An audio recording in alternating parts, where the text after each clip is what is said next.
Good Sunday morning and welcome back to Access Houston. I'm your host, KG Smooth. Back with the Access Houston Roundtable. Very excited. Black Girl Magic is in the building.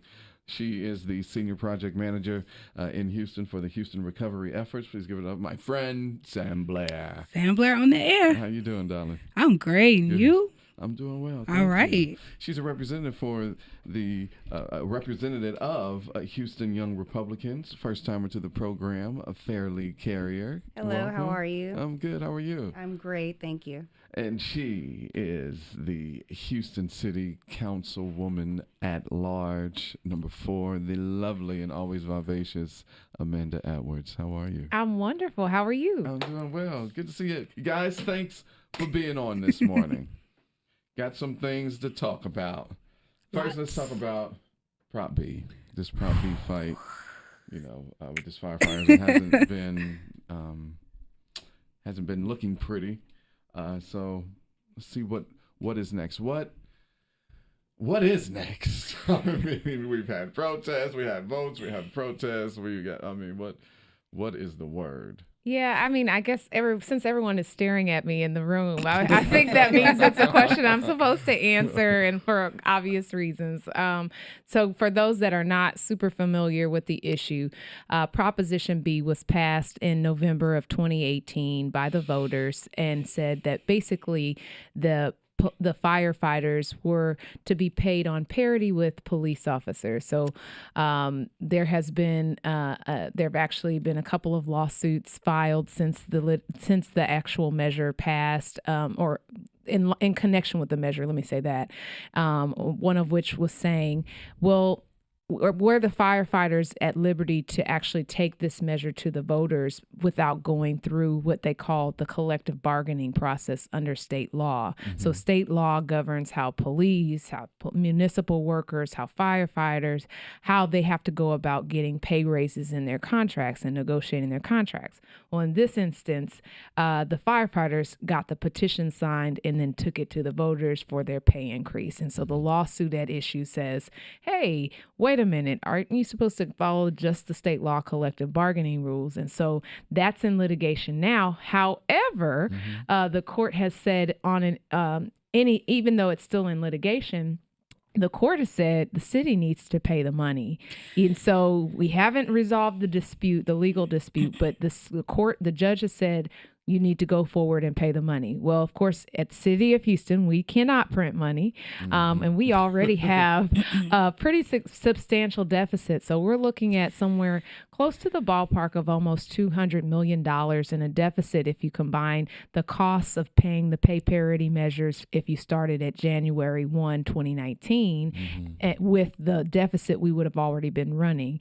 And so those two things combined create a difficult dynamic. The mayor has stated that he's prepared to start making payments in May to be consistent with what has been asked of us to make those payments. But it's a challenge because we obviously have some shortcomings from a budget standpoint, many of which are structural in nature. So there's a reason we run a significant deficit on an annual basis, and that's because we've got a lot of structural issues, some of which relate to what's called a revenue cap, but there are other reasons as well. And so looking at how do you balance all of that, pay folks this money. Let's say one thing that gets kind of weird is, okay, let's say you pay this money, you start paying this money out. What if the court says that they weren't supposed to be able to go to the voters and they should have just gone through the collective bargaining process?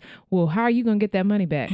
I'd like to see that happen in terms of how somebody answered that question, because of course people get their checks, they're going to spend their checks. And so it's a very interesting issue. Now you're seeing play out this dialogue about the mayor's 5-year proposal that he's presented to the firefighters, in which he said, hey, let's work something out that doesn't involve layoffs, because if I have to start making these payments, we're going to need to lay off close to about 400 firefighters plus some other additional workers as well at the city.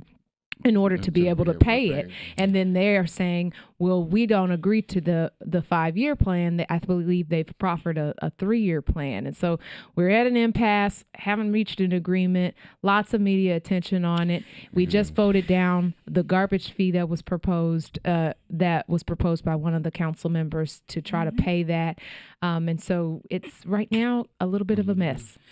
So I have a question about how we got to this place, because Sure. I know over the years we've seen this debate kind of continue to bubble up until it got to this point. I know originally I believe there was about a 25% pay disparity between the police officers and the firefighters. How do we even get in the conversation about police officers versus firefighters? That is an excellent question, and it is something actually that didn't just originate in Houston. There have been in different jurisdictions in different parts of the country measures that have been passed similar to this, that where the firefighters, for example, might have requested to be paid on parity with their fellow public safety officers. But of course, we know they do different jobs. There are different elevations of offices and officers, and just it's a very complicated scheme in terms of really comparing them. They're apples and oranges.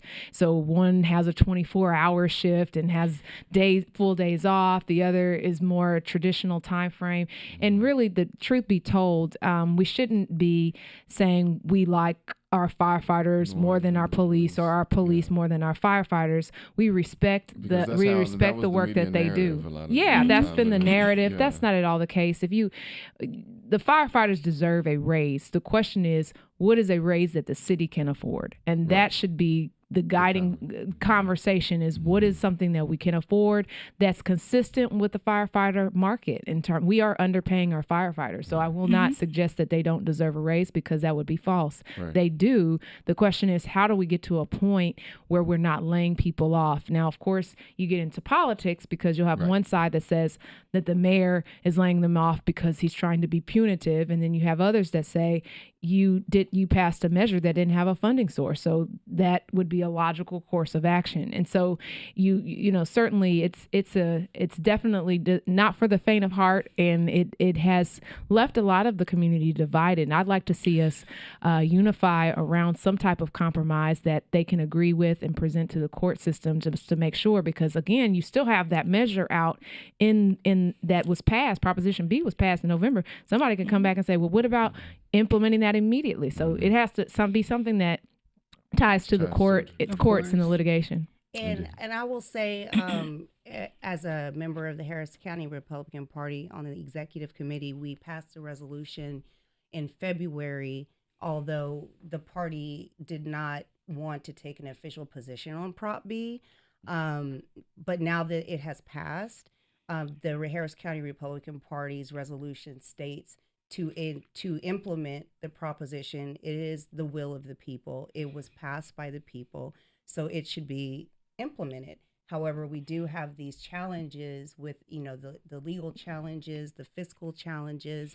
So getting things done is the job of government, and there are lots of opinions about how we got here and how we move forward.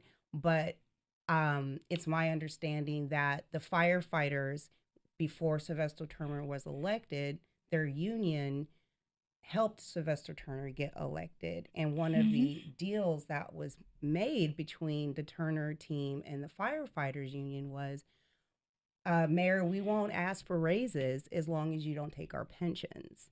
So now that this prop has come to, I think, a couple of years into the mayor's term, and these raises are now being mandated, and there's talks of layoffs, I feel like it's going to backfire politically really bad for the mayor, because the firefighters union was a big group that helped get him elected.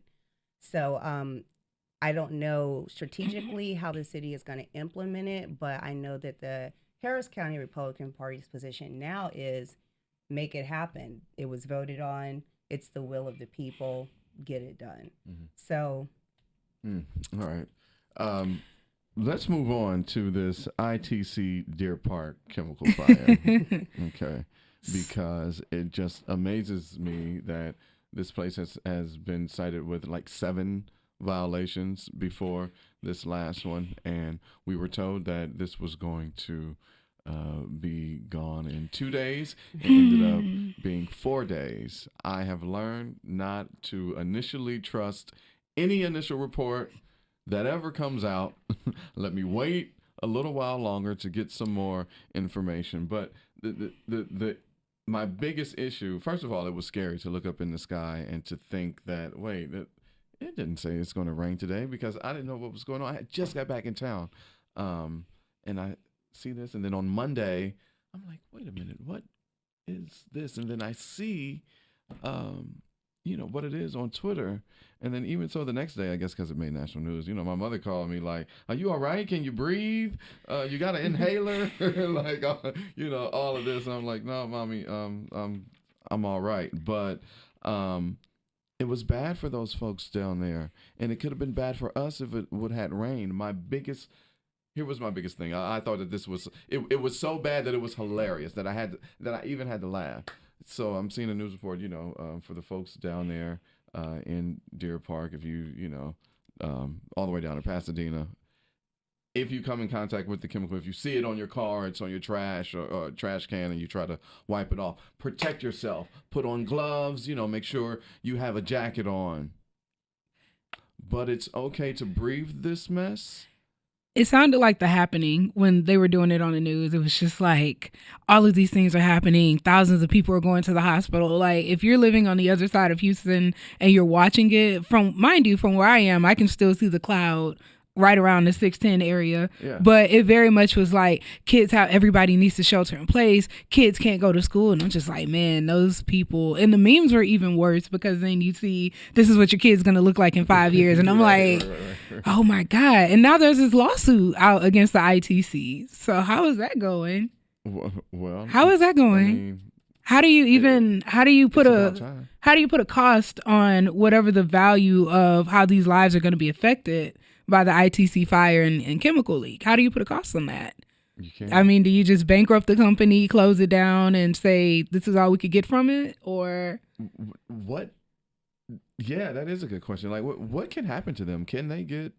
I mean, we've seen charged? many a thing occur over time. I mean, y'all remember, I don't know how many years ago it's been now, but remember BP and the chemical. BP, I mean, you definitely. there is BP, of course, is a huge company relative to ITC, and I don't know the exact size of it, but certainly there can be a whole lot of ramifications as a result of something this catastrophic. What was it? Organic peroxide or something. There were a lot of things in the air. And I think a lot of the I think a lot of it remains to be seen. And Exactly. I think that's the piece of it that maybe is not clear from the media coverage. And so they're monitoring, various levels now, but we don't know how that may alter, just like when there's a chemical spill in water, you don't know how that's going to alter that ecosystem in the water and the fish and the this and the that. Well, in similar facet, we're not sure what the full implications will be. It needs to continue to be monitored for sure. And I think what our temptation is like when things are catastrophic in nature, when the media goes home or the cameras go away, then the attention on the issue goes away. And I think, paying attention to what the impacts are, short term and long term, is that's important and critical. And I say that because on my other show, The Quiet Storm, on our sister station, Magic 102, at night, around 11 o'clock, I get on Facebook Live and, talk, to my people at night. Mm-hmm. And one night, I think night 3, I had about 5 female listeners who worked down in that area, and one was like, she's like, yeah, I'm having trouble breathing. The one lady said, yeah, I'm starting to see rashes on my skin, and I'm like, yo, go get yourself checked out because this is not good. And so, hearing the effects of it, from the ground, it's just, my heart goes out, and I'm just like, damn, like I stayed in the house as much as I possibly could during that. I think the issue here is there's a lot of media attention on it now, as Deidre mentioned, but it's so I think too soon right now, because in my experience dealing with the prior BP explosions in Texas City and the benzene leaks associated with those camps, I mean with those lawsuits, I'm sorry.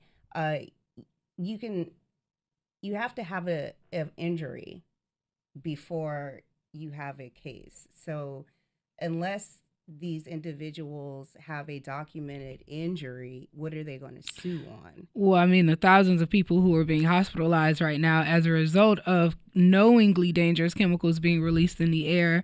And this is funny because it kind of returns us back to the firefighter thing. Mm-hmm. We're talking about how many the amount of foam that they're required to have, mm-hmm. and then us having to go outside of our jurisdiction to get more foam because it was such a massive fire. Mm-hmm. So, I mean, there are injuries. There are definitely injuries. It's just how far down the line these injuries are going to go. Right. Are these going to be, there are going to be huge implications for kids later on, or is this just a minor thing where they had a case of the flu, if we'll call it that, and then, tomorrow they're fine. Right. So that is what we're thinking about. And also those kids who have to be out of school, as we know, the money kind of follows the kids. So if you're out of school for 5 days, what's going to happen with that? How are we going to cover that? So there's definitely an injury, in my opinion. But you know what? Mercury was definitely in retrograde. Mercury was in retrograde. It ended yesterday. It just We had 2 plane crashes and a chemical fire. I'm concerned about Mercury. Go down to Texas City and other Galveston County cities where they've experienced these types of incidents before. It's like Deidre said, it's not uncommon. We've had these things happen before. And am I mispronouncing your name? Amanda. She's Amanda. Amanda, I am so sorry. I apologize.